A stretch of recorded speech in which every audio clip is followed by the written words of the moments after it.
The following program is a PodcastOne.com production. From Hollywood, California, by way of the Broken Skull Ranch, this is the Steve Austin Show. Give me a hell yeah. Hell yeah. Now, here's Steve Austin. I couldn't open up a can of whoop-ass by myself, so my very special guest tonight is none other than WWE diva, Paige. That's me. Paige, Hi. welcome to the show. Thank you for having me. It's really weird being here, though. Hard-fought win on Monday Night Raw tonight. How are you feeling right now? Obviously, you got the big win. Are you nervous about the podcast? Are you excited about the podcast? I'm freaking out about the podcast. This is awesome because I get to talk to you. And, I had to, rush straight from a match. I'm a little bit sweaty, so I have a small a little bit. But that's why I'm, quite far back. Let's talk about the match a little bit. How'd you feel about it? I thought, it was cool.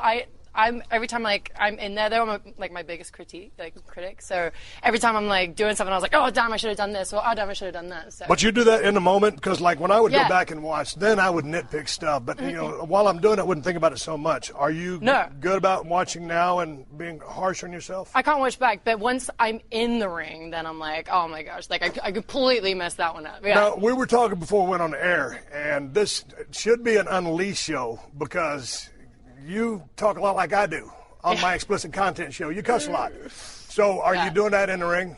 Yeah, I do it in the ring. So if a girl catches me or whatever, I'll drop an F-bomb and I have to try not to, and then I'm like, I'm sorry, I'm not trying to have a go at you. It's just that's natural. No, they think you're mad at them. Yeah, they think I'm mad at them. Are you just harsh on yourself? I'm harsh on myself, but I have to calm down. I get told all the time, Paige, you have to stop cussing. It's not ladylike. It sounds trashy, and I'm like. Well, but it works for this business. Yeah, I mean, not outside it probably. I should probably calm down on that. I found out you were going to be on a podcast, and I was like, man, I'm really excited to talk to Paige because you have a very interesting story, and you're only 23 years old, but you've been in the wrestling business for 10 years. You've been in the ring for 10 years. And literally born in the business. Your mother was taking bumps when you were still, she was 7 months pregnant. Yeah, look at that bad boy. How many times, I've never talked to a 10-year veteran who was only 23 years of age. And so people were talking to me about the podcast. We love Paige, but she really hadn't been around that long. Yeah. Yes, you have. Yes, they have, guys. Yes, they have. I want to go back to your story and talk about how you got into the business because your dad, Ricky Knight, and your mother, Soraya, have been in the wrestling business forever. Mm-hmm. And so talk about that. I know you've told this story a few times, but just kind of bring us up to speed on the WWE universe, up to speed on how you got into the business because it's a lifetime thing for you. Yeah, so my whole family are wrestlers, obviously. My mom, my dad, my brothers, my sister was a wrestler. There's my mom and dad. Oh, gorgeous. And then my granddad was a referee, my uncle was a wrestler. My nieces and nephews are now becoming wrestlers. It's just like a family business. My dad has his own company. But yeah, growing up, I was completely petrified and scared of wrestling, altogether. It scared me because I grew up and I saw the injuries that these guys had to, and I didn't get to see them very often because they were away all the time. So I was just like, oh no, I can't step in the wrestling ring. I watched it all the time, old school English. Were you afraid of the perceived violence? Yeah, of course. Yeah, but my mom was blinded for 6 months from wrestling. You know what I mean? What happened? She got drop kicked in the eye from the top rope by this lady called Julie Starr, and so that swelled up so much that then it got infected, went to the other eye, and for 6 months she just couldn't see. So my dad had cooked for her, I was cooking for her, and I was super young. I was under 10 years old, and I'm trying to cook this dinner for my mom because she's so sick, and then my dad wasn't there because he was wrestling and stuff, So there's so many pictures on there, man. I'm looking fresh as a daisy. Wow. What does that do for you when your mother has actually lost sight from a wrestling match? Obviously, I would be petrified from the business. It petrified me, and I was always one of those kids as well that'd be beside the ring crying my eyes out, trying to get in the ring, no, leave my mom alone. And my granddad, he was a referee, and he still fought, he would get into it. He'd start taking his shirt off, and he'd be storm about the ring, and I'm like, Granddad, you're the referee. You need to chill out, But your mother and father are working in the business, and did they ever smarten you up and say, hey, well, not when I was younger. They try and, kept me away from that kind of thing. For they wanted me to grow up to think that. But at one point, obviously, I grew up and realized, okay, I know what this is. And I did a little bit of training with the family because my dad owns a training school too. And me and my brother, actually, Zach, which is the one in the top corner with the hat on, he's 14 months older than me. Me and him would go in there and we'd do this thing called the Rob Van Dam Spa. And we'd be running. And my dad was shorting a girl one day for one of the matches. And he was just like, hey, Rhea, do you want to get in there? And I'm just like, are you serious? Like, I can't get in there. But I did, and like I was completely hurt, got knocked out. It was great on my first How'd you get knocked out? I can't remember. Right. I cannot remember. It was something, and then I think it was on my bump, and I didn't tuck my chin. And like I knocked my head, and all I can remember is just staring up at the ceiling like, oh, I love this. This is great. I want to do this forever, you know? It was wild.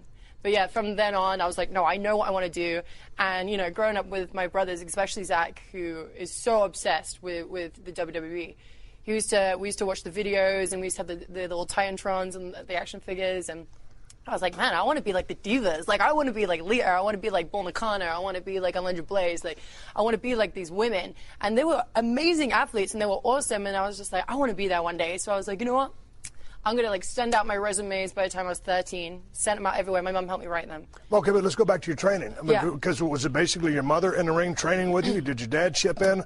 And obviously second generation, some people just kind of, through osmosis or just the fact that they're around the business so much, they pick it up. Yeah. Me, myself, going through the school, I was a slow learner. Me I was too. I was aggressive, but hard to learn. Yeah. How was it for you? Well, it was hard, especially the selling part, because obviously before I was 13, I haven't been in a real fist fight before, so I didn't know how to, like, the way to move my body around and stuff. So, like, it would be my parents and mostly my brothers, Zach and Roy. And the way they taught me how to sell, they would stand me in the middle of the ring.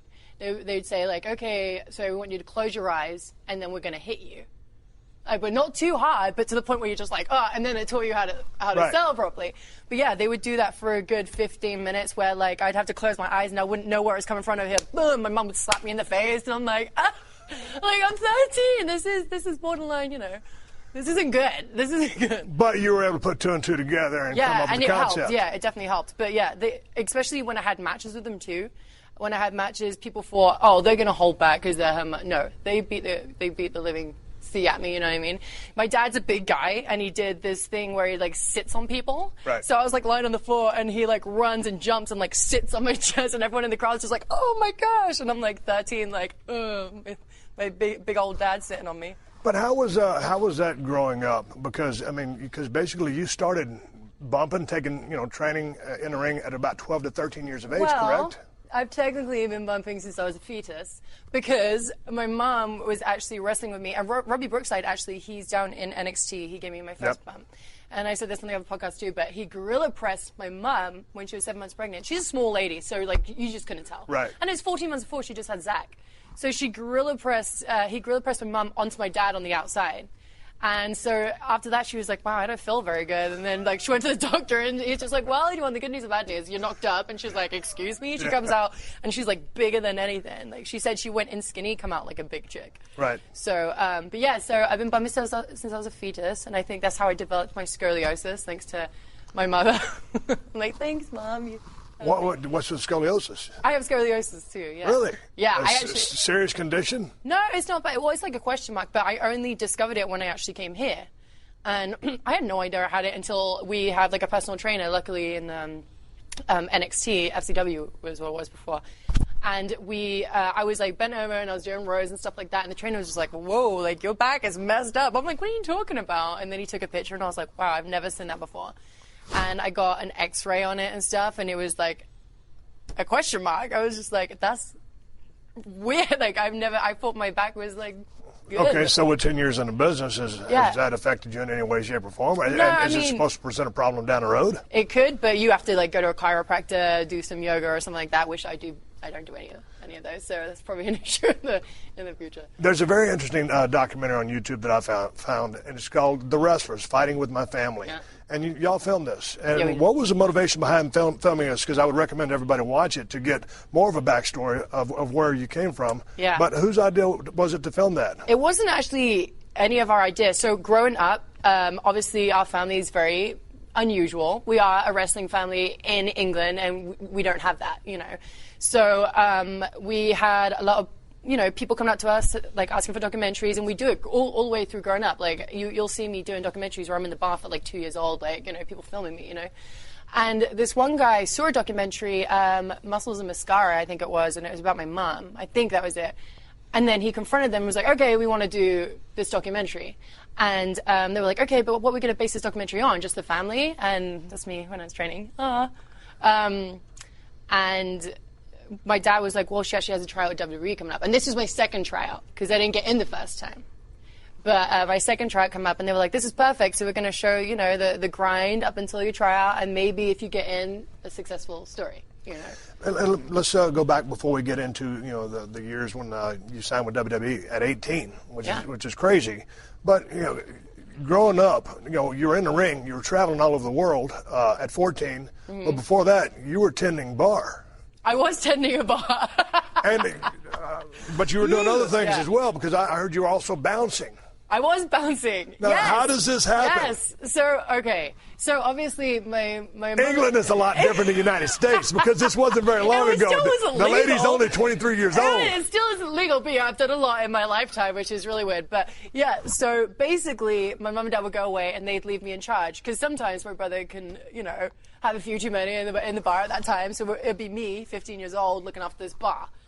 So we'd always get people in there, but then one day my mum and dad was there and they were tending the bar, but these two chicks were fighting near the fruit machine down there and no one was there. So I ran up to this woman, grabbed her in a headlock and did a headlock takeover and took her down.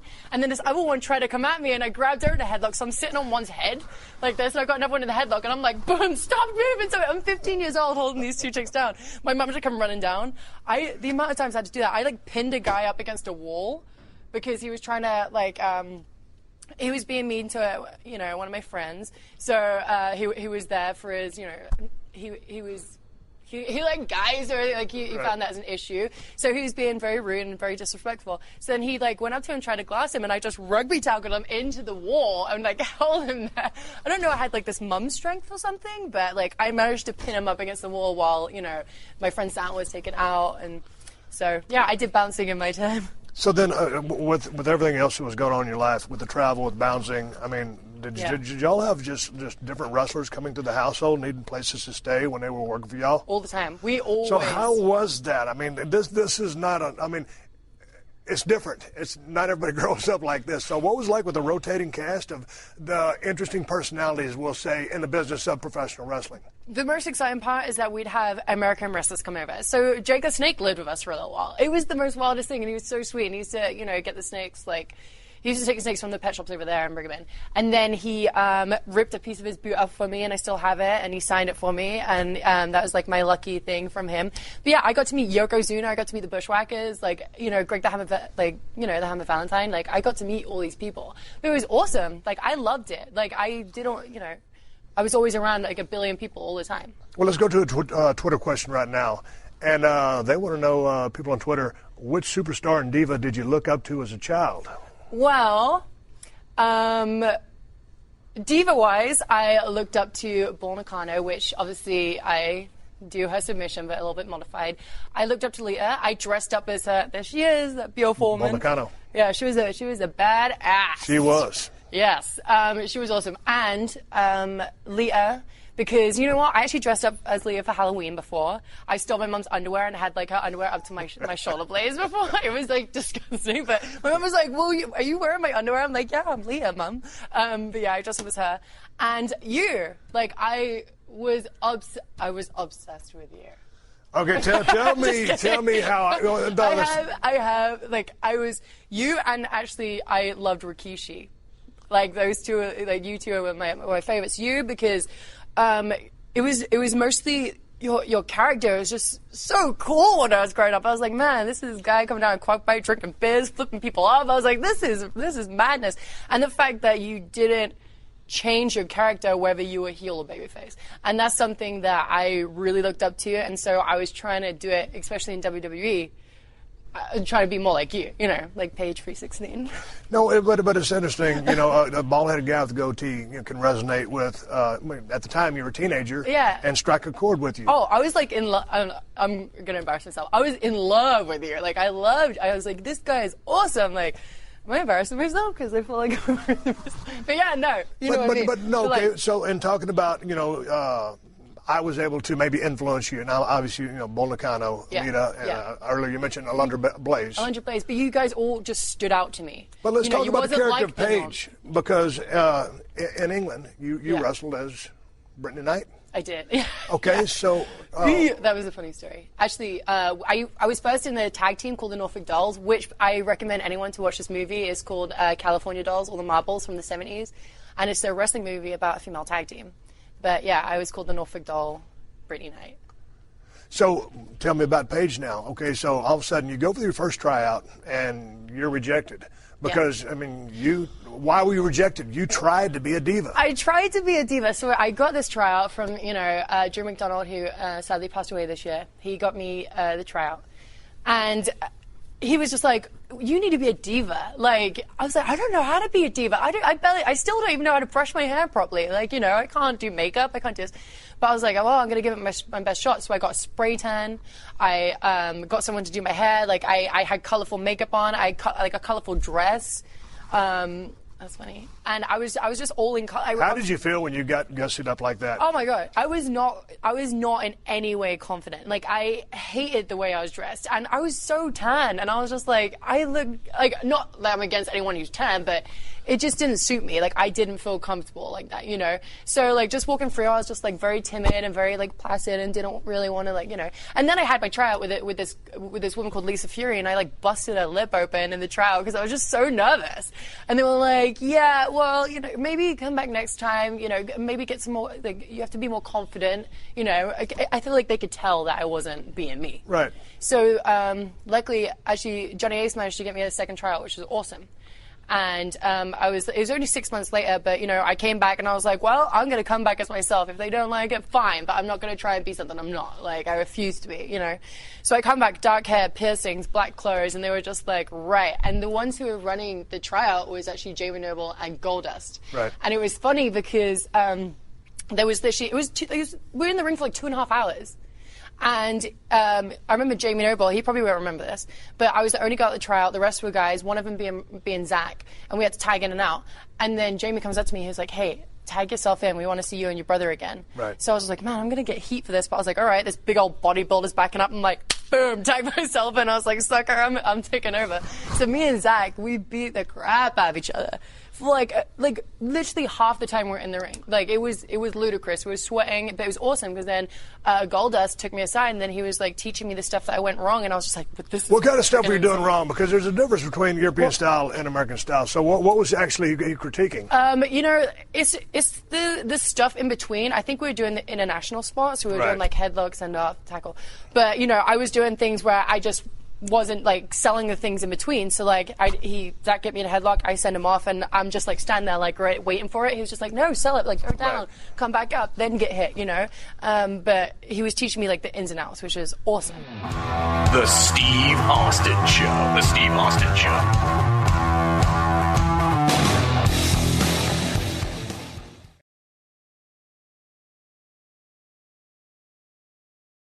You ended up in NXT down in Florida.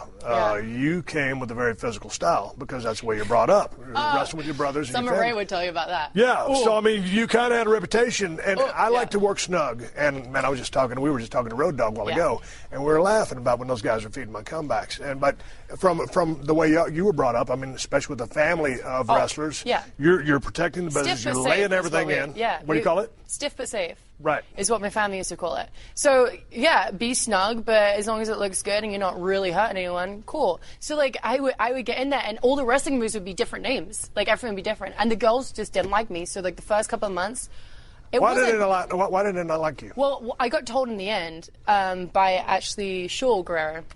She comes up to me, and she's so freaking... We become really good friends afterwards.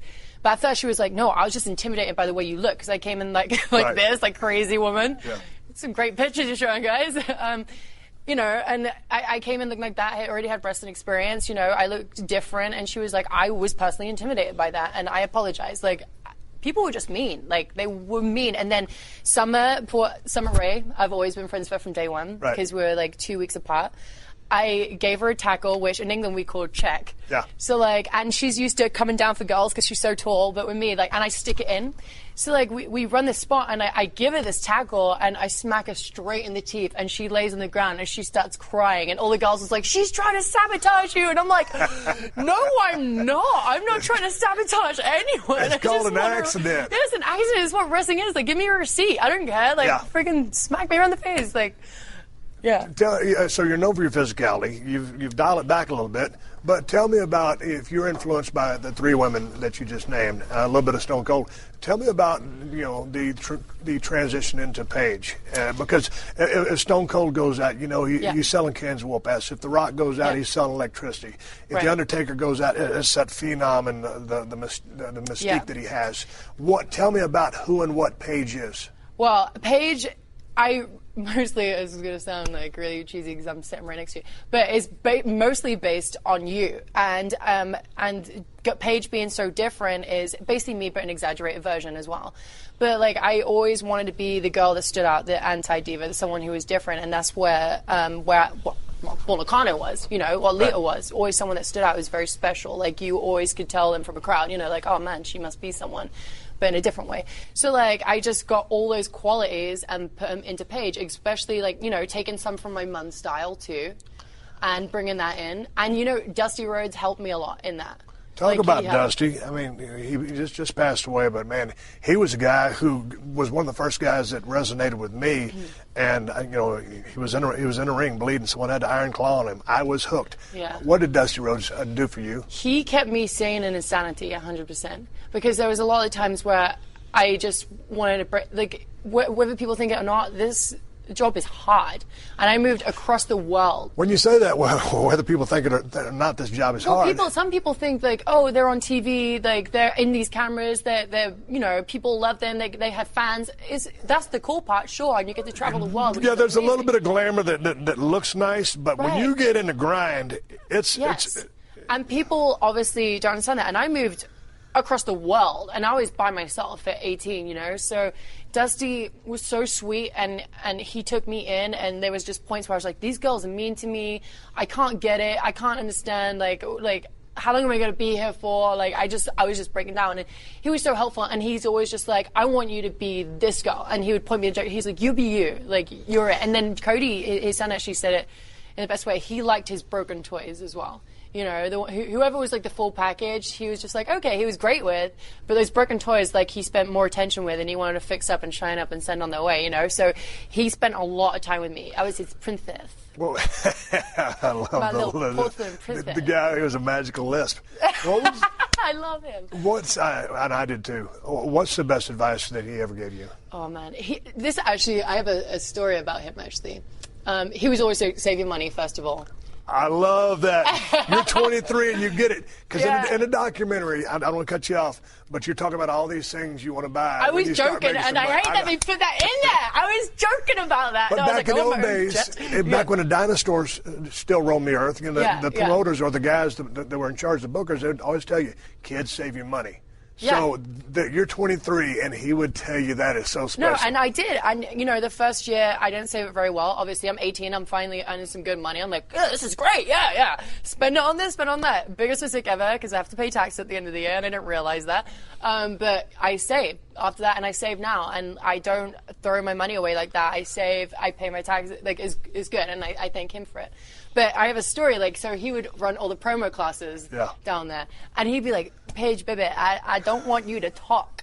I'm like, what do you mean? Like, you want me to do the promo? What do you mean you don't want me to talk? And so I used to always have to try and come up with promos where it was still at least 30 seconds long, but literally only saying one sentence. And I literally got so frustrated one day, and he just wanted the best for me, I know that. But I just said this one sentence and was just like, okay, like this. I was just like done, like I just couldn't think of any more. I couldn't get as creative. And he was like, baby, I asked you for chicken dinner and you give me chicken. I can't say it, beep. And I was just like, like that. I was like, Dusty! And like, he was just like, well, baby, like, oh. And then he started shouting at me in front of everyone. And it's the first time he shouted at me before. And I was just like, because he's always been hard on me, especially like the first couple of weeks I was there. He would always call me up to do extra promos, and he'd be like, okay, you're in love with Roman Reigns and he stole your toaster, go. And I'm like, I've just met these guys, like, how do I do this? Like, so I'm like, and I call him a mother, right? Yeah. I called him it. I was just like, all right, I'm going to call you the mother. How did the dream respond? Do you call him that? So I do that, and I storm out, and I run up the stairs in the Performance Center. I go in the locker room like this, right? And he comes running up the stairs after me. And he sends one of the girls in. The girl's like, hey, Dusty's outside. And I was like, no, I don't want to speak to him right now, you know, because he was like a father figure, you know. I'm just like, no, I'm mad at him. So then, and then Dusty opens the door. He's like, baby, you get your ass out of here right now. Like, he's like shouting at me. I'm like, okay, I'm coming out. And we sat on the steps in the Performance Center. And we sat there for like a good 20 minutes. And he was like, baby, I just wanted to tell you, you know, he just wanted the best for me. And he was like, and I asked you to do this, you know, and you do deliver, but today you didn't. And like, this is the critique you're going to get, you know. But he just sat there and he was just like, I know you have something special. And he was like, and I know you could be a big star one day. He was just like, but I just want the best for you, and like, you just didn't bring it today. And he was just so sweet. And then we laughed about it, and he was like, and you were the first person to ever call me a mother effer and get away with it. I was like, sorry, Dusty. But he used to tell people that story. But here's the thing I got for you. I mean, with promos, I mean, what was the hang-up? Because in watching, you know, all the videos that I watched, you know, and getting ready for this conversation, you're out, you know, hustling on the street, passing out flyers, talking to people, trying to get people in the building, and then, you know, you're working the crowd, you're clapping. I mean, you're engaged. Never did a promo before I come over here. So what's the difference? I mean, and in talking to you and listen to you interact with people, you're just chatty Cathy. Yeah, I'm sorry. You're just like, I love it. Shut up, yeah. Why the hang-up or why the disconnect with the promo? I don't. Well, the thing is, I did promos, but I didn't realize how you could tell a story in a promo. Like, there's me passing out flyers. So, like, all I did, I used to build rings. And I take him up, put him down, take him up, put him down, like maybe 3 or 4 times a day on the holiday camps, you know. And even when I got my wrist broken and I got knocked out, my dad was like, come on. There's some stories there with my dad. Oh, my gosh. He's a tough guy. I got hit by a car one day. And, like, boom, like, and I'm, like, skidding across the floor. I was on the car bonnet. I was bleeding everywhere, like, coming up my ears, like, and I remember standing up like, oh my gosh, what just happened? And I see my brother screaming, everything's in slow motion, and I just fall down. It's like something that, like, the zombie apocalypse. I'm just, like, scraping myself to, like, the front door. And, like, everyone comes running out screaming, like, oh my gosh, Saraya, are you okay? And they're, like, dragging me in, and I'm just like, oh my God. I just got hit by a car. I just got hit by a car. My limb's hanging off.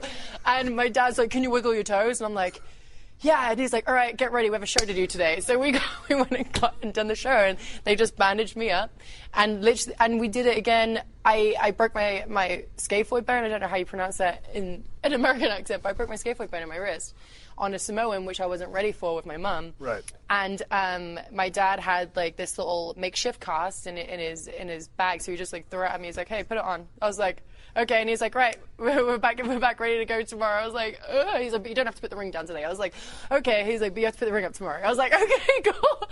Yeah, I was like, all right, thanks, Dad. So how does you know, the travel on the road and back in the day with, you know, the lack of you know, medical, and today, you know, with all the trainers, it's a totally different system. Totally different, but the mindset from the background you come from is you work when you're hurt. Yeah. Because that's just and what I you do. didn't understand that here. And like WWE is so great with, you know, people who even get the slightest injury, a sprain, or like they break a nail or something like that. They're straight on like, okay, you okay?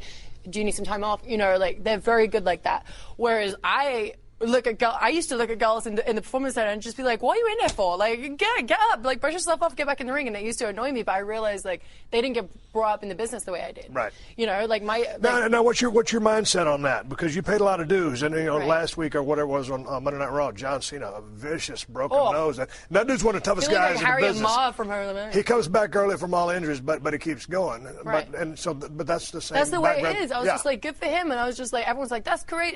It is courageous. It's awesome. And that's because he's old school, you know. And like, I look at it that way. If I ever got a broken nose in a match, I would want to carry on. I wouldn't want anyone to stop the match. Same as Daniel Bryan. You know, like he got like busted open. He still wanted to carry on his match, and they just wouldn't let him. But yeah, that's how we used to do it. Like, I busted my mum in the nose. I kicked her right in the face. And she carried on, and we broke my wrist, carried on. Like, I got knocked out, still carried on. I'm like, ooh. I got it before I move on. I want to give your mom some props. You know, I watched the match when you and your mother were working against each other. She's working heel, you're working babyface. The match was 2011. You're what, 18 years old, and she's the heel, and she is just despicable. She's cheating. She's sneaky. She's vicious. She's calculating, and she's taking her time. She's a 20-year vet. Yeah. But anyway, I want to give her a shout out for the awesome work. And this is from World Association of Wrestling. Right. So anyway, she's awesome. And how big of an influence was she with regards to, first of all, toughness, but then ring psychology and execution of work? Oh, she, because we worked each other a lot as WrestleMania, but that we worked each other so often. But like, if I would rush, she would literally boom, smack me, and I would I'm like nearly in tears, and she'd just be like, "Hey, you're rushing too much. You need to slow down." And that's just how we're raised, and it was the best thing. And then once I got a little bit older, I got a little bit cockier, and I'd like hit her back and stuff like that. She'd be like, "Don't take." But yeah, that's just how it was, and that's how I was the first couple of weeks I was in FCW. If someone would rush, I'd be like, "Boom," and they were like, "You can't do that here," and I'm like, "What are you talking about?" This is what we do, right? And sometimes though you do just because of time dynamics. So sometimes it is what it is. But to your point, milk something for all it's worth, and then in today's day and age, it is a faster moving product, and so you have to proceed accordingly.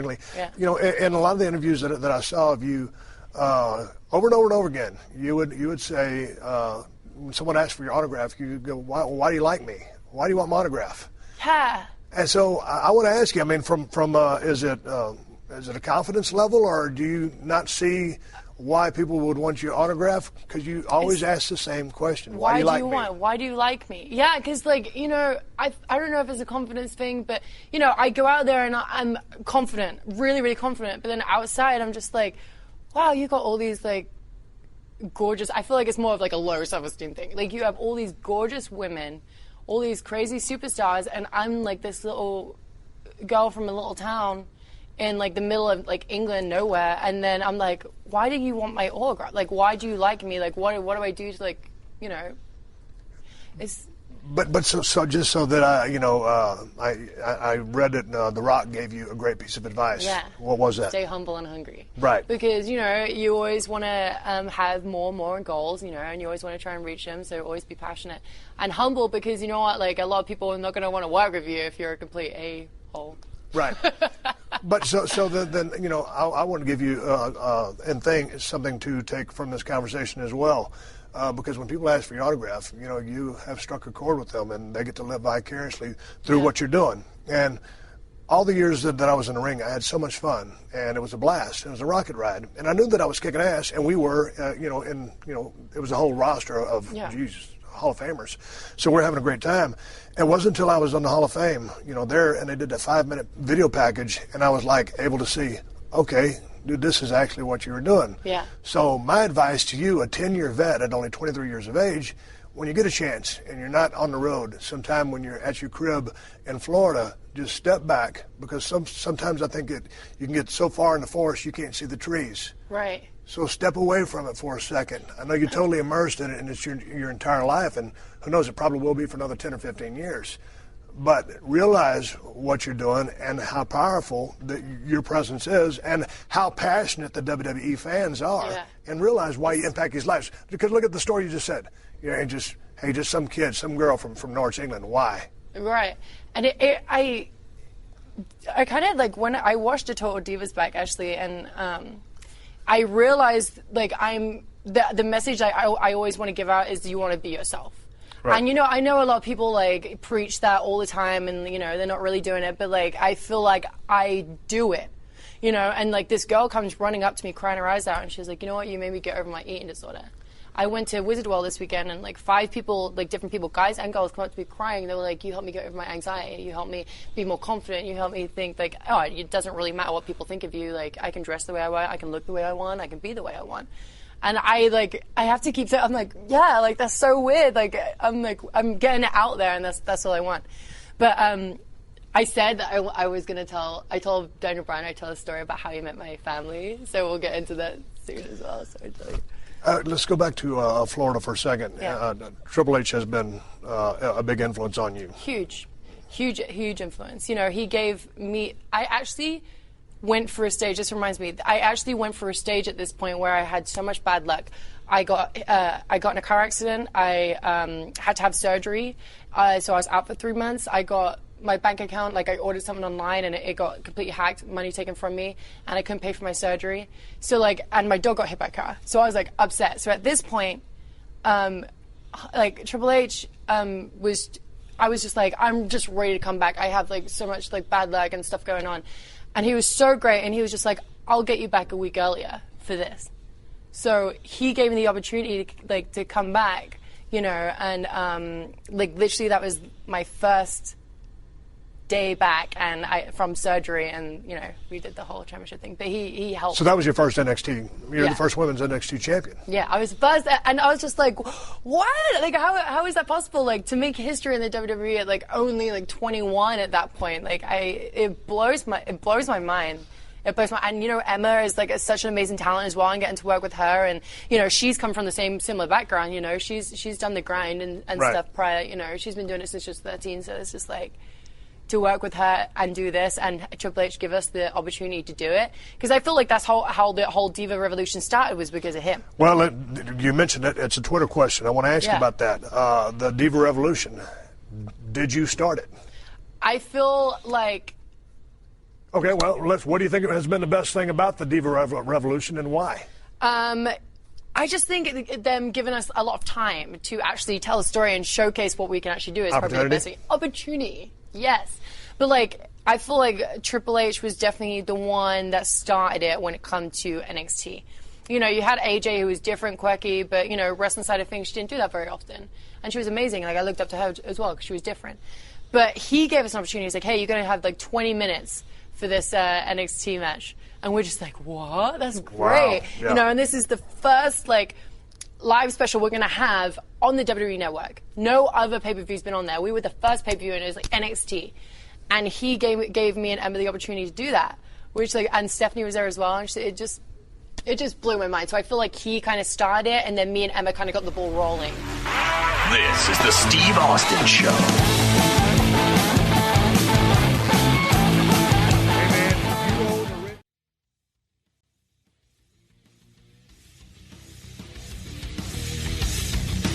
Okay, so then you and your Emma, did you start the revolution? Because then in the wake, here comes Charlotte, Sasha, Bayley, Becky. These women come along. Did you open the door? I feel like it was definitely we opened the door, but having Sarah Del Rey as well come in, who's an amazing like entertainer, wrestler, whatever you want to call it. Like, she was awesome, and I actually worked with her on the Indies, not in a match, but we worked on the same shows. So having her in there and teaching the girls not just a diva way of wrestling, but a man's way of wrestling too, like a superstar way of wrestling, and I fit Finley too. Once we come up here, he gave us the opportunity to do so. Phenomenal. Yeah, Dean Malenko right now is phenomenal. Amazing. I actually go to Dean a lot nowadays. Like, I'll go up to him and talk to him about a lot of stuff. But yeah, so I feel like them as a whole, not just me, but Triple H for giving us the opportunity, and us for delivering a match and showing what girls can actually do, and then Sarah Del Rey coming in, and then it's like a ladder and everyone in it. Yeah, I saw some old training. I saw some old traveling videos of y'all in England. Y'all in just some brown car just hauling ass down the highway. There's hair flying everywhere, windows are down. How broke down all the time. How does it travel from back into to these days? I mean, who do you travel? Are you traveling solo? You got gals packed in the car trying to cut back expenses? Usually I travel, sometimes I travel by myself. But, I have Alicia Fox, which I travel with a lot. I used to travel with Emma. But, yeah, we get our rental cars now, and we have our hotels, and, they get our flights and stuff like that. But in England, we would, get in these crappy little cars and try and all squeeze in there, 5 or 6 of us, trying to, get to the next town. And we'd break down on the side of the road all the time. We'd have to stop at gas stations and eat the sandwiches out of there. It's definitely different. It's way nicer here. Man, I tell you, I'm real good friends with William Regal. Yeah. And we were down in Blackpool one time, and we were down at visiting a bunch of his friends. Mm-hmm. And there was a wrestling ring set up, and the guys were actually bringing the people in, right, the marks in, and doing their thing. Yeah. And I'll never forget it, because it was really basic and pretty low key. Like you passing out those flyers. Yeah. And I'll never forget one of the guys. I can't remember his name, but I'll never forget what he told me. I would think I was at that time, pretty white hot on top of the world. And we shook hands as we left, and I said, "Hey man, nice to meet you." And he looked at me. He goes, Steve. He goes, "Enjoy life." And I was like, man, here's a guy who's working his ass off to get these people to come in here, and we're selling out, 20,000 square foot, 20,000 seat arenas, night after night. It doesn't matter what day of the week it is. Yeah. And here's this guy telling me to enjoy life, and I never forgot that. Are you enjoying life? I mean, the pressure cooker's on because it looks all fun and fine and dandy and glamorous, but there is a grind to it. Yeah, that's what I actually tell my friends and my family. Like, I have to have that fun, like I have to still have another life out of this, So, like, yes, I travel and like I'm working a lot, but I wouldn't have it any other way. But after the show, like, hey, we'll go out, we'll go hang out, we'll go to eat, we'll go, to a bar. Just kidding. But yeah, we'll have a good time because and then I'll just go on random trips. Like the 2 days that we sometimes have off a week. I just went to Costa Rica one week. We went to Tulum, in Mexico. We went, we just take little random trips just because you have this one life and you have to try and live it as much as you can, and you have to try and feel normal as well. At 10 years, where do you feel you are in the business? Oh, I'm still learning. I'm still I've got so much. I'm still super fresh here, so I feel like I've kind of started over again. Kind of like a restart. But I've still got a lot of time. Well, yeah, you still got a lot of time. Yeah, you're only 23, but I always consider that 10-year mark kind of be the holy grail, mark where you really know from a heel babyface perspective of what's going on in the lay of the land with what promoters, want you to do with regard to storyline, the details. Obviously, you're probably mechanically proficient in the 5-year zone, but that 10-year mark, as I always talk to Arn Anderson, that's when you really have it all together. That's like a milestone for sure, yeah. Do you feel like you have that all put together? I feel like some days I do, some days I don't. It's so strange. It's so strange. I feel like obviously I know what I'm doing and I know what I want to do, but there's still some days where I'm just like, man, do I still not get it? Because it's... Well, tell me about the transition from being, when you started with NXT, you already had 6-7 years in the business. Yeah. You had to be light years ahead of everybody from one standpoint, but because you were from a European style, what was learning the WWE, playbook like? It's being bigger as well because we're doing it in front of sometimes even 12 people and we're so small we don't show out too big, and this is entertainment. You have to do it to there's millions inside a camera. And then there's thousands in an arena, and you have to learn how to showboat to these people. Right. You have to learn how to entertain these people. All these people in an arena, and I've never ever been in front of that many people before. Even at NXT, that was one of the biggest crowds I've been in front of. Well, what was I've worked at I used to work in car dealerships, the parking lots, getting suplexed on the parking lots, and there was 15, 20 people there. So you talk about the people, 12 people, 15. Sometimes you have a big house or 75. Yeah. These days on a good night, there's 18,000 people there. I know. I still think that they're like, man, it's not a great crowd tonight. There's only 1,800 people in this live event. I'm like, that's a lot of people. That is still a lot of people to me, damn it. I was just like, oh. I was like, hey, do we go home for this? Or, because, sometimes if we got, my dad was very strict, though. If there was only 2 people in there, he was like, no, we're going out there to do a show. But, sometimes there would be, 2 people, and the show would get cancelled, Here it was just 1,200 people, that's it.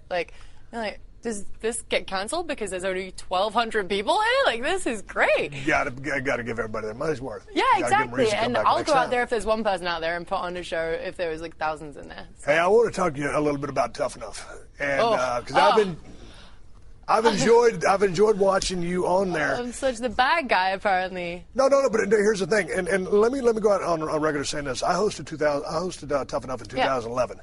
And I had a good time. I enjoyed all the season before mine, and I'd been out filming a project, so I hadn't got a chance to see any of the episodes. So I binge watched them, all 6 in a row. Mm-hmm.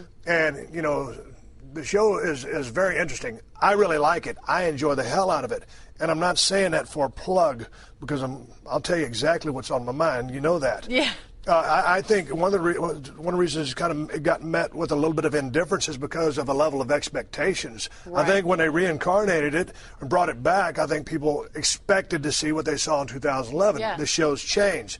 I like the live dynamic part of it. Sometimes it feels a little bit like trying to put 15 pounds of stuff in a 10-pound bag, but I like the show. I like the franchise.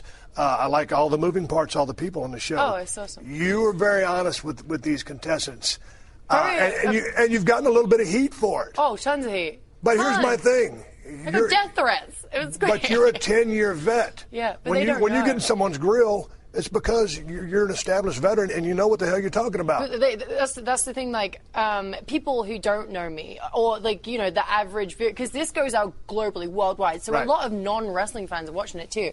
So they're looking at me as like, this is 22-year-old girl, like she's trying to give some critique to like these poor defenseless, like, you know, people who just want to try and be wrestlers. No, that's not the case whatsoever. Like, they don't know my backstory, which is frustrating. Yeah, but you're ripping them. They think you're ripping them to shreds, and you're not. You're being honest. This is coming from someone who's done this for 10 years. Yeah, and like I felt like I definitely helped Sarah Lee. Yeah, I was very, very tough on her the first 2 days, but my parents did that to me.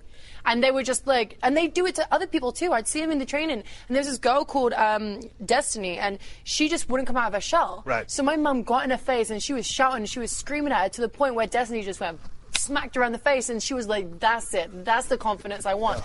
And she just like felt, she was like a new person. So I was just like, well, why don't I use this on this girl who, you know, doesn't know a wrist lock from a padlock, doesn't know like what, like she's so shy, right. She's boring, like to like I'm not being mean, it's just she's You're boring. Being honest. Yeah, I'm just like very boring, very like whatever. So I was just like, well, we need some personality out of her, because if not, like she's just going to stay here because of the popularity vote. So, you know, I got into her and I was mean to her and I was saying stuff, and it wasn't like incorrect stuff. I was saying mean stuff that was right. Right. But like, you know, I did it for 2 weeks, and on the third week I was just like, well, this is it. Like, I know that like whoever I put in the bottom three at that particular point, that they have to cut a promo on me. And I'm thinking to myself, this is her time to do so. Right. So like I'm like, all right, bring it on. Like, this is your time. And she was sweet. Afterwards, she was like, you know, like if you would have put me in the bottom three, and if I would have had to do a promo, like I was gonna call you out anyway. And I was like, good. But I'm glad I picked you, because you know why? You stood out. Yeah, but here's the thing: is not, I don't want to say, well, you're hard on them, but you're honest with them. Yeah. But that's your job. I mean, the show's called Tough Enough. Yeah. And hello, if that don't ring a bell, it's not called That's Cuddle After. Like. Yeah, and this ain't easy. I would tell the people back in 2011. I said, hey man, one of you is going to win this thing, but the toughest part's going to be when you actually get in the business. So that's when the tough part starts. Like, then... No, but to your credit as well. You give them positive encouragement, just like you said when you fired Sarah up and she came back on you, and you gave her props. Yeah. You know, because that's what you're looking for. Yeah. So you're hard, but you're fair. Yeah. It's an honest. Man, I tell you what, you can get 1 million people in this business to lie to you. It's very rare. I mean, not rare, but when someone will look you dead in the eyes and give you the truth, I'd rather have that all day long. Don't sugarcoat nothing, because the truth's going to come out sooner or later. Yeah. It was like really hard recently, because obviously the whole Patrick Clark thing. Now, talk to me about the Patrick thing, because you put him on blast, you put him in the bottom three. Yeah, I put him on blast because you know what? He's 19 and he already had an ego, and that's something you don't want. Like, you know, like you don't want people to find it hard to work with you, because there'll be less and less people that'll be like, no, I don't want to work this guy. Like, this guy's you know. And I like the whole point of that episode was like humility. You know, you have to be a good person. You have to be, you know. You have to be respectful. Don't believe your own. Don't believe your own. We got to bleep out half the show. We have to like bleep out a lot of our things.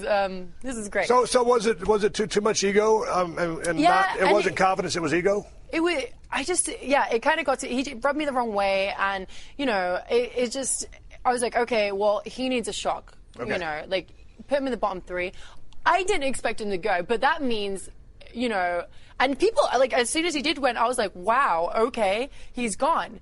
But, like, I got backlash on Twitter, and I'm thinking, okay, guys, the whole point of the show is you vote for who you want to stay. And at this point, like, you didn't vote for him, so you really didn't care. So why are you giving me crap about it? Like, you know, it's your fault. It's your fault. Well, it's that was the thing. Vote. You put a guy in the bottom three, and you know, back in the day when I was doing it, you know, I might have had my crosshair on somebody, but I'd give them a chance to, you know, talk their way out of it. And sometimes they did, sometimes they didn't. Right. If you put someone in the bottom three, you put them there, but the viewing public doesn't have to vote him off. If the consensus was, hey, this guy should stay, then he should have stayed. He should have stayed. So it's funny when you get the tweets like, hey, what are you doing? You shouldn't put Patrick on bottom three. They're like, bring Patrick back. And I was like, well, actually, the biggest mistake was probably this week when Marta went. Because I feel like Marta, whatever was said and done, he looked great. He could deliver a promo. He had character and personality whenever he needed. He could switch it on. I mean, he may be like a nice, timid guy behind the scenes. When he did his thing, it was just like, wow. Like, you know. He stood out. He jumped off the television screen for me. You know, and the whole thing about Amanda getting saved, like, I don't have anything against Amanda. I just don't think she should have got saved because she was hot. Like, that should have. Now what? So the Miz used his safeguard there. I was like, what are you doing, you idiot? What is going on around here? What were you thinking when I was just like, well, you're taking the heat off me, brother, man. Oh, God. I was like, oh, yeah. I was like, I don't need that. I was like, all right, good luck with that, because, you know, I'm... Well, what's the story with Daniel Bryan? Because I've enjoyed his presence on the show because he's not been working. His book is out right now. I'm putting a plug out. Okay, we will enjoy this story too. She already knows the story, but I met him back in 2003, and you know, what was I? 11? I can't count for some reason right now. Anyway, so I met him then, and he come over, and it was like one of those. Shows where there's like 3 in a row, you know, where he did like 3 matches in one night. And he walks in and he like, no one picked him up from the airport. This is in his book, but they're not named in it, but this is definitely about my dad and brother. Anyway, he walked into the locker room and he had to make his own way there. And he was like, I just see these 2 guys, and one's holding another guy behind the back like this, and the other one's like punching him in the stomach like this. And he just thought, oh, laugh and joke is probably a British thing. So he goes like, hey guys, hi, I'm Brian, da da da. And then my dad turns around and goes, hey, how you doing? I'm Ricky Knight, like that. And then carries on punching this guy in the stomach. So then, like, he leaves, come back in, and then he sees my dad and my brother dangling this guy out the window by his feet. They were like 4 stories in the air. So, and then he was just like, oh, laughing and joking again. And then Mal Mason comes up, and he said he had like a bunch of people come up to him and was just like, I'm so sorry about tonight. And he was just like, what are you talking about? He thought it was just because you had to wrestle 3 days in a row, 3 times in a row. And he was like, oh no, it happens all the time in America. And he was just like, wait, what? And he was like, what are you talking about? He's like, what are you talking about? He's like, and then he explained to him like that was actually like James wasn't great about my mom, so like they're very protective. Like we're a very protective family, especially over this one. But I've enjoyed and so they were pretty aggressive protecting you back in the day. It was my brothers mostly. There's my brother Asa too, but my brothers Zach and Roy. Oh my gosh, Okay, so if I had boys, especially my dad would have my uncles come around and they give me like trash bags and be like, go give this to your boyfriend. I'm like, why? He goes, because he mess around with you, that's what he's going to end up in. I'm like, I can't give him this. But then they made me do it. I was like, this is what you're going to end up in if you hurt me. But like, there was one time, one of my brother's friends, and he was very overly flirtatious with me, and he just wouldn't leave me alone like all night. And I'm trying to run this bar, you know, like I'm trying to like pull these drinks and stuff like that, and this guy won't leave me alone. So my brother just grabs a pool cue and smacks him around the head with it. And this guy's eyes, he fell down, come back up, and he was like, sorry, Roy, I didn't mean to flirt. And they respected my brothers so much that they were like, okay, like I pushed the line. Zach did it once, and this guy wouldn't leave me alone, one of his friends again. And it was in the middle of the mall, and he called me. He's like, hey, Ray, you should probably come to the mall. I was like, why? He was like, well, I got, what's his name, in the mall right now. I was like, right. He was like, yeah, I punched him. He's on the floor. You should probably get in there because he wants to kiss your feet. I was like, he's not going to kiss my feet, Zach. He can't kiss my feet. Like, so, because he like did something like rotten to me. So they're very protective. My brother Asa grabbed ice from a pond, and like there's my boyfriend at the time, and just hit him around the head with it. I was just like, I could never have fun. Like, I couldn't go out to clubs because my brothers knew everyone, every bouncer. So they were all just like this looking at me, and I'm just like, you know what? I'm just going to go home. Like, I'm just going to go home. But yeah, now I look after them. So you miss them, obviously. Yeah. Oh, I miss them all the time. Zach just had another baby. Like, Roy's got 3 kids. Zach's got 2. My brother Asa, he's actually very sick, and he's in this mental institution, but he's doing really well. My sister, like, she has kids. Their kids have kids. It's wild. But it's like, I feel sad not, you know, seeing them grow up. But, like, they do such a good job of, like, you know, making them remember me. I'll send them, like, action figures and merchandise, and they'll see me on TV. And what do you do when you're not doing this? Any hobbies? Yeah, I go to gigs. I like to go, like, music. I go hang out with friends. Like I said, I go on random trips. But, you know, we should, like, you know, a couple of Steve Weisers. I'm just kidding. I don't want to say actual alcohol. What do you drink? I drink beer and whiskey. What kind of whiskey?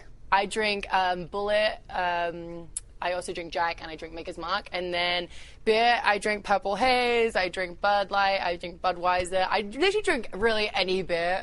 I'm a big beer enthusiast. When you got into the business of sports entertainment / pro wrestling, yeah. Did you have any goals? I mean, I just got in because I wanted to be a pro wrestler. Do you have any goals now? I mean, you've been 2-time NXT Women's Champion, first time. So I was two-time Divas champion, NXT champion. I was double champion, the youngest champion. Yeah, I have like tons of goals. I also want to be Divas champion again.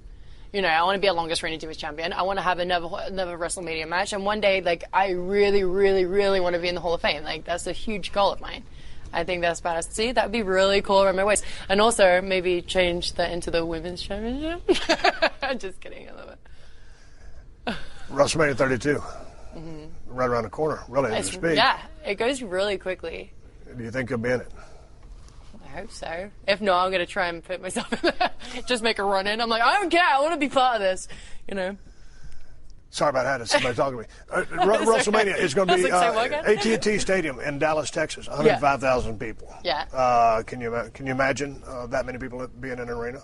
No, because I've only just, worked in front of, like, the last WrestleMania crowd. And how much is that? Like, over 80,000? Just actually, everyone kind of disappeared, and I only saw my mom in the front row.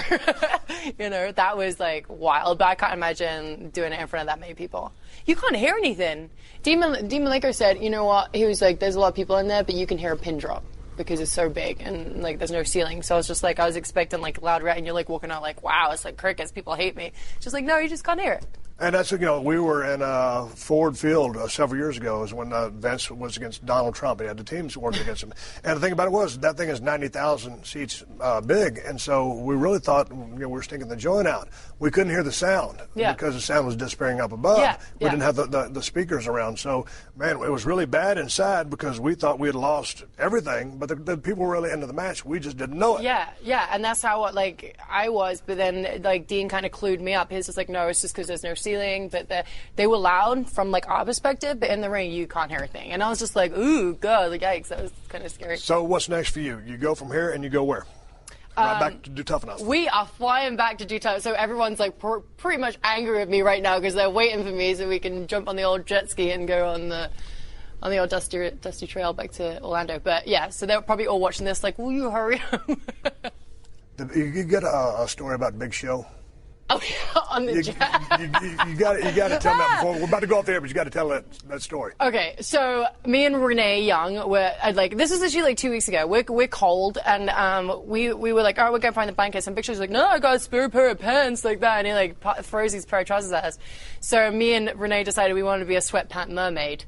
And we both got in like the leg each, and then we hopped, and then they put on some like country music, and then we like danced for everyone on thing. We also started a dance party last week, which was really cool. I started getting the old Tina Turner moves out because I was wearing tassels. No big deal. At 23, you know who Tina Turner is. Yeah, my dad brought me up in a good way. His first ring music was Simply the Best. There you go. And then he changed it to Beastie Boys Fight for Your Right. But I got brought up really good on music. I'm not gonna lie to you. All right, we're about to go home. What can we expect to see on Tough Enough tomorrow night? I literally have no idea now. Now we've got The Miz on there. It's like, it changes. But yeah, I'm probably, I'm going to see how Amanda did this week. Yep. I'm going to see how Sarah did, but, I'm going to go there all guns blazing because I'm furious that what happened last week. But guns blazing, we're going to see what happens on Tough Enough tomorrow night. It's live TV, and I'm looking forward to it. And from San Jose, California, I'm sitting here with Paige, two-time WWE Diva Champion. My name is Stone Cold Steve Austin, riding off from the sunset. I'll catch you down the road. Thank you very much, Paige. Yay, thank you. This has been a Podcast One production. Download new episodes of The Steve Austin Show every Tuesday at PodcastOne.com. That's PodcastOne.com. Pluto TV has over 300 channels and thousands of TV shows and movies for whatever mood you're in. Just open the app and something good will already be playing because it's curated by people who love TV as much as you do. So if you're in the mood for comedy, there's 18 channels that'll make you laugh. Looking for drama? We got so much of it, you'll cry tears of joy. Reality shows, game shows, sports, Star Trek, and even more Star Trek. No matter what mood you're in, there's something on Pluto TV. Just download the app and start streaming. Pluto TV. Stream now, pay never. Hey, whatever podcast you're listening to right now, guarantee it's not as good as you can Fighter stop and the listening. Kid. Stop listening to it and listen to Fighter and the Kid. We've only been doing it for 12 years. Oh, geez, before anybody else was doing them. Now everybody's copying us. It's so much fun. We cover sports, pop culture, life, dude. In Lizzo, life in general, feet. Fetishes. There's a lot of sex talk. There's a lot we know our stuff. Yeah, you're not going to learn anything, but hopefully you'll laugh. You know what I'm saying? You might learn something. Go subscribe to The Fun Kid right now. Immediately run, don't walk. Yo, what's good? It's your boy, Big Brother Jake, a.k.a. Jake Warner. My government name. Check it out. I host a show called the Big Brother Jake Podcast, and I've taken my talents to the biggest and baddest platform on the planet. That's right, baby. PodcastOne. My show is unique as I talk about everything. Life, sports, entertainment, being a single dad juggling several jobs. I'm a hot mess, but it's damn entertaining. Subscribe and review now on Apple Podcasts and listen on PodcastOne or wherever you get your podcasts.